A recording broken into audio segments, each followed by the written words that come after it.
Career करत आहात पण जनरली बरीच लोक काही मिस्टेक्स करत असतात। आता त्या मिस्टेक्स काय आहेत ते आपण बघूया। नमस्कार, मी मधु कुलकर्णी स्वागत करते तुमचं गेट शुअर जॉब मध्ये। जर तुम्हाला व्हिडिओ आवडत असतील तर नक्की लाईक, शेअर आणि सबस्क्राईब करा। आम्हाला ग्रामीण भागापर्यंतच्या मुलांपर्यंत हे व्हिडिओ पोहोचवायचे आहेत की जिथे खरंच गरज आहे या गोष्टींची, आणि YouTube हे असं माध्यम आहे की ज्यामधून आम्ही त्यांच्यापर्यंत पोहोचू शकतो। आणि by the way HR get sure job ही फ्री HR कन्सल्टन्सी आहे। So we do not charge anything from the candidate. म्हणजे बऱ्याच लोकांना वाटतं अरे काय मॅडमना प्रमोट करायचं किंवा काय करायचं, सो तो अँगल ठेवू नका। तर आज आपण बघणार आहे करिअर करताना तुम्ही काय मिस्टेक्स करायला नाही पाहिजे। पहिलं महत्वाचं आहे चुकीचे करिअर गोल ठेवणं। म्हणजे मला नक्की काय करायचंय हे सॉर्टेड नसणं, हे हल्ली खूप होत आहे। म्हणजे 2-3 वर्ष झाल्यानंतर अरे मला यामध्ये करायचं नव्हतं, माझं करिअर, माझा गोलच वेगळा होता, पण मी बाय डिफॉल्ट तिकडे गेलो वगैरे वगैरे, आणि मग परत ते जाणवतं अरे नाही, नॉट अ जॉब सॅटिस्फॅक्शन वगैरे। सो या गोष्टी करण्याआधी तुमचं करिअर गोल क्लिअर करा। दुसरा महत्वाचा मुद्दा आहे स्किल अपडेट। जे काही काम आता तुम्ही करत आहात त्याच्यामध्ये तुम्हाला कुठलं स्किल आता गरजेचं आहे की जे तुमच्या जॉबसाठी रिलेटेड आहे आणि ज्याच्यातून तुम्हाला पुढे प्रमोशन मिळण्याचे चान्सेस आहेत, असे स्किल अपग्रेड करणं। म्हणजे ते शिकून त्यामध्ये मास्टरी मिळवणं। टेक्नॉलॉजी डे बाय डे बदलत आहे, you should be advance in that. नंतर आहे तुमचं अनरिअलिस्टिक एक्सपेक्टेशन की अरे नाही 6 महिने झाले, मला आता असं इतका पगार मिळाला पाहिजे, मला यांनी असं केलं पाहिजे, माझी प्रमोशन झालं पाहिजे। जिथं तुम्हाला कंपनीच्या टर्म्स कंडिशन ठरलेले असतात तिथं असे अनरिअलिस्टिक एक्सपेक्टेशन ठेवून तुम्ही तुमच्याच पायावर धोंडा मारून घेता। प्रत्येकाला रूल रेग्युलेशन सगळे सारखे असतात कंपनीमध्ये, प्रत्येकाचे ठरलेले असतात। कुणासाठी असं वेगळं तिथं हे नसतं, स्किल बघून पुढे हे केलं जातं। सो तुम्ही ह्या गोष्टी करू नका। नंतरचं आहे नेक्स्ट आहे जॉब हॉपिंग।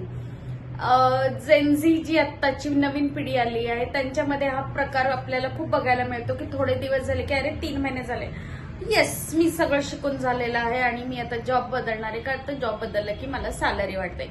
एका पर्टिक्युलर रेंज पर्यंत 2-3 वेळा तुमचं हे होईल, त्याच्यानंतर you get a stuck in the market.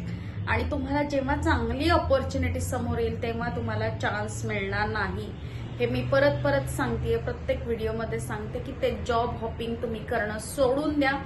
एका ठिकाणी स्टेबल राहा। आणि आपण काय म्हणूया, ससा आणि कासवाच्या गोष्टीसारखं आहे, फार धावत धावत जायचं नाही, कासवाच्या गोष्टीसारखं स्लो बट स्टेडी आणि ग्रोथ तुम्ही मिळवत राहा। नंतरचं आहे नो नेटवर्किंग। अरे मला काय जॉबमध्ये कोणाची गरज लागणार नाहीये, मी कशाला नेटवर्किंग करायचं, कशाला लोकांशी बोलायचं वगैरे, हा फार एक जाणवतं हे लोकांमध्ये। बोला, भेटा, पास ऑन करा माहिती। तुम्हाला गरज लागल्यानंतर यातूनच कुठंतरी काहीतरी पास ऑन होऊन तुमच्यापर्यंत ऑपॉर्च्युनिटी पोहोचू शकते। सॉफ्ट स्किलला महत्व न देणं। बरेचदा आता जसं आपण म्हणतो पर्सनॅलिटी आहे, तुमचं कम्युनिकेशन आहे, टाइम मॅनेजमेंट आहेत, ह्या गोष्टी आता इथून पुढं जसं मी म्हणते स्किल्स, तुमचे स्किल्समध्ये तुमचे जसे आता AI येते त्या ह्याच्यामध्ये तुमचे बाकीचे स्किल्स जसे अपग्रेडेड होणे, त्याच्यानंतर आता इथून पुढे सॉफ्ट स्किलला खूप महत्व येणार आहे।